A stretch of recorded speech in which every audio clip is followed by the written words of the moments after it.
The story of Indonesia since the days when I lived here is so important to the United States and to the world. I will focus on three areas that are closely related and fundamental to human progress: development, democracy, and religious faith. First, the friendship between the United States and Indonesia can advance our mutual interest in development. When I moved to Indonesia, it would have been hard to imagine a future in which the prosperity of families in Chicago and Jakarta would be connected.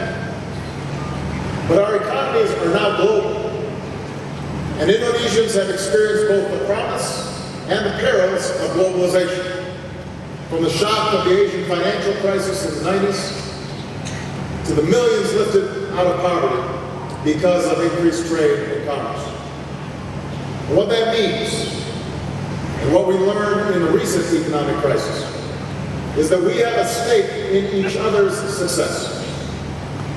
America has a stake in Indonesia growing and developing with prosperity that is broadly shared among the Indonesian people.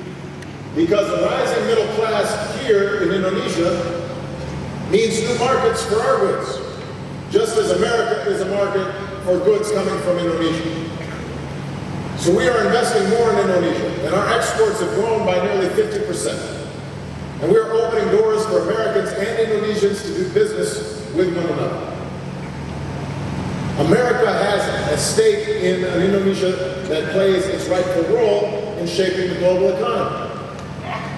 Gone are the days when 7 or 8 countries would come together to determine the direction of global markets.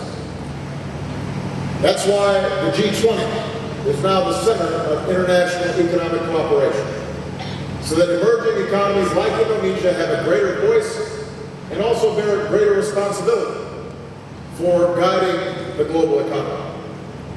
And through its leadership of the G20's anti-corruption group, Indonesia should lead on the world stage and by example in embracing transparency and accountability.